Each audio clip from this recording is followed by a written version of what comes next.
Hello everybody, my name is Aud and welcome back to the Aud Narrations channel. Today we're reading a story titled My 29 Male Partner 32 Female Cheated on Me with My Best Friend 29 Male.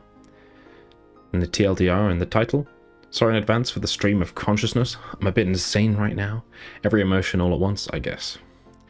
So, they provide a bit of background. My partner, JB, and I have been together for 9 years. We had what I thought was an incredibly healthy relationship built on love, mutual respect, communication, etc. We went through the awkwardness of our early 20s together, and she was with me through my military service, bought a house together, solely in my name, bought with their VA loan. I don't know what VA loan is, but sure. And we were planning on settling down, marrying, and having kids next year when I graduate professional school. In a very real sense, neither of us knows a life without the other. I'm not exaggerating when I say most of my mental free time has been thinking about my upcoming marriage and kids with this woman. My friend, AS, and I have been inseparable best friends since kindergarten. A while back, he fell on a rough patch with unemployment and his long-term girlfriend dumping him, and I let him stay in a spare bedroom we had to help him get back on his feet. I loved him like a brother. So while I attended professional school in a different state, JB and AS lived in my house together. I say my, but this morning I would have said our. I trusted both of them wholeheartedly, and it never even crossed my mind to be bothered by the arrangement. I fly home for most major breaks, including the entirety of summer, and I'm gone for 2 or 3 months at most for school. I plan my career, including summer jobs, around staying in this city and making sure that I'm in a position to commute and start a family with the woman I love. So, they then provide some details on the incident. A couple of hours ago, I received a message request from a stranger on Facebook. They claimed to have a mutual friend with JB and informed me that they learned that JB has been cheating on me with AS. I felt queasy and started shaking. When I found a private location, I immediately called JB in a non-accusatory way and saying, basically, check out this weird message I got, what's going on? JB broke down and told me everything. They had sex twice, allegedly, about a year ago, and I got a slew of excuses. I was drunk, I felt lonely, I was emotional because my dad had just died. I flew home and was with her for multiple weeks when this happened. I'm not the rose-colored glasses type. Does anyone think they are? But I believe her when she says that she hasn't cheated on me outside of this. I was an absolutely shocked, confused, embarrassed, devastated, outraged, and everything. I feel like a fucking idiot. I'm sure the Germans have a word for this feeling. I just don't know it. I told AS to leave my house immediately, and when he started dilly-dallying, I told him I was rescinding permission for him to be on my property, trespassing him, and wouldn't hesitate to call the sheriff, and I would have too. I had a good group of friends who all offered me support, and even offered to help prepare my house for sale or rental, while simultaneously berating AS in shared group chats, which was extremely cathartic. This will be the plan if and when I break up with JB, and it hurts so much because this has been our home for a long time. It's also messed up. What do? I'm usually a calm and collected guy, and I'm losing it. I feel like I lost my home, my 2 best friends and my life partner, and my mother of my children tonight. Even worse, if I couldn't trust these 2 people, I don't know how I'll move forward and trust anyone else in the future. And they provided some questions. I guess context for people asking questions. They write, I'm 100% cutting AS out. He can collect his things out front, but if he comes inside, I'm going to blow a gasket. No regrets here. They add, I feel like I should cut all ties with JB, but there's this profound sense of grief surrounding this option. Like I'm in mourning for the loss of our shared future. To be honest, that's probably exactly what it is. When you lose a partner like that, it is almost like they've died, in a sense. You know, what's the difference between them passing away and you never seeing them again, them continuing to live and you never see them again? To you, they're the equivalent, you know? So yeah, it is a bit like mourning. It is mourning. They write, how do I move forward from that? And then also, on the flip side, can I retain any self-respect if I don't cut things off? Like, am I even a man? Do people ever really get past something like this? On the outside, looking into situations like this, I've always been a team, grow a spine and ditch them. But it feels so much more complex now that it's me. What am I missing? Finally, happy for any other thoughts. God, this sucks. 100%. I saw this good bit of advice online when it comes to situations like this where it's hard to know if you're making the right choice, which is, imagine your friend or someone, maybe someone you were like mates with, not necessarily your friend, came to you and gave you this story and sort of opened up to you. What advice would you give them Even if it hurts in your context, that's probably the thing that you should be doing yourself. It's tricky though. Right, let's have a look at the comments. Someone left a comment saying, "Did you cheat on her while you were away from school?" Easy peasy, right? By JB. Someone else left a comment saying, "You got a message from her friend saying she was cheating. Cheating is engaged in the activity of sleeping with your friend in the house you paid for behind your back. Not cheated as in it happened twice a year ago. She's lying. She said she did it because she was lonely. She had a roommate friend she lived with. She was in a town surrounded by friends and family. If that's all it takes for her to be lonely, then do not ever become sick or hospitalized for any length of time, because if you're not present right beside her and actively inside her, she'll be too lonely. It's a good thing you weren't lonely in a town away from all your significant connections for months on end.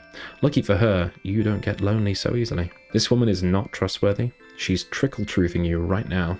Ask your former best friend for his version of the events, and remember, even if it matches up with hers, that they've been in contact, and he has and will lie to you because of her. It's better to cut your losses. You will get over it."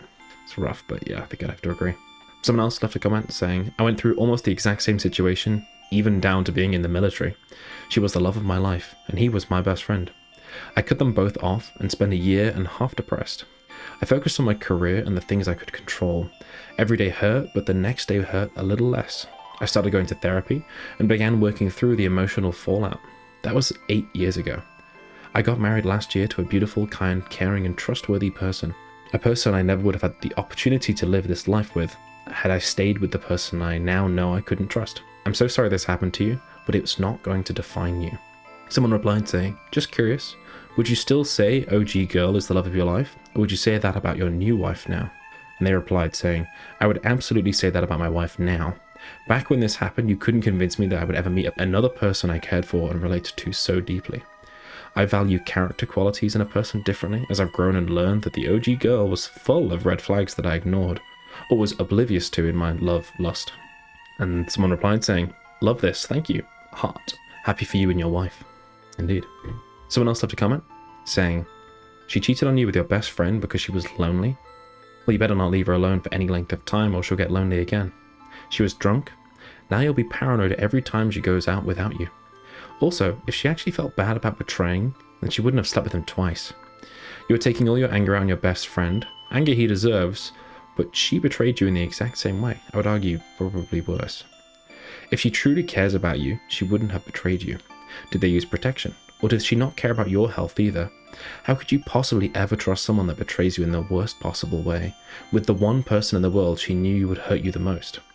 Plus the fact, without the message you got, she would have happily played the doting girlfriend and would have never told you anything. A year. She didn't come clean that entire time. A year where she continued to live with AP. You can't believe that it was only 2 times. You can't believe he was the only one. She wasn't truthful at all before. What makes you think you can trust her now?" Fantastic point at the end. Someone else has left a comment saying, "I was lonely, I was drunk, I was emotional, I slipped and fell on his dick. It was just sex. It didn't mean anything. I don't love them, I love you. I hate these lame-ass excuses for cheating. Cheating is cheating. They both made a decision, conscious decision to have sex. It's up to you to decide if you can live with that. Who cares what anyone else thinks? Me? I would end it with both and move on. You can't trust either one. 100%. Someone else left a comment saying, "Cut her off now. Nothing good will come from staying with someone who betrayed you like that. Ask yourself, why are you so willing to cast him out with no remorse? Why is she any different? Try to think of a serious answer to which that makes sense. Why him and not her too? You may feel like you can get to a point where you can trust her again. She's so sorry and remorseful, etc. But let me tell you, it will slowly eat at you, year in, year out, and you'll get to a point years later wondering why the fuck you stayed with someone who has no respect for you. Do yourself a favor, show yourself some respect, and don't let these 2 people ruin the rest of your life." 100%. Big message. Someone left a comment saying, "Truly an awful situation. I'm so sorry. I experienced something similar-ish very recently when my now ex-partner of also 9 years was at the very least emotionally cheating on me with someone else whom she was falling in love with for 18 months, whilst telling me nothing, acting no different, and still allowing me to think that we had a future, house and family on the horizon. I know what it's like to feel in one moment, maybe 5 to 10 seconds, almost a decade of experiences and memories, as well as an entire future of plans and hopes, be completely ripped away from you.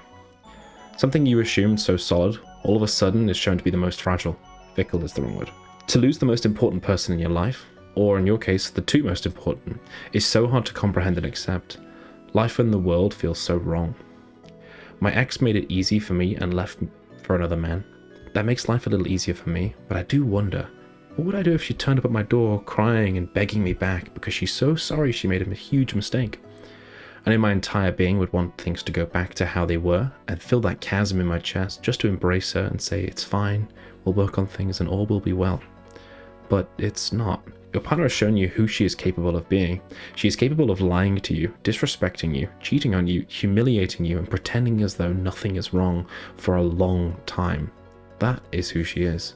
She made a conscious decision and actions that she knew were wrong, ones that she knows are unforgivable if you found out, but still took that risk and did them anyway. For her to have taken those actions, something must have been wrong in the relationship, but she could not communicate whatever that was to you, and instead betrayed your loyalty and trust in the worst way possible. That is not someone you want to be with. That is not an appropriate adult life partner. It is obviously your decision. No one here can tell you what to do. We can only offer advice based largely on our own experiences. What I would say is that what you want to recover so desperately is already dead. Or to be more accurate, it never truly existed. It's not something you ever get over if you stay with this person, that ultimate betrayal of trust. If you do stay with her, then you're accepting to love and spend the rest of your life with a person who could do those things to you. Essentially a stranger, because the person you thought you loved and could never do those things was not real. 100%. Oh, tricky stuff. I'm really sorry this happened, OP. I really hope everything sorts itself out in the future. But yeah. What do you think OP should do? What would you have done in OP's shoes? Let me know in the comments. If you enjoy these videos and want to see more, make sure to hit the subscribe button. That way you won't miss the latest upload. Alrighty, well that's finished up today. Thank you very much for listening, and I'll see you in the next one. Bye bye.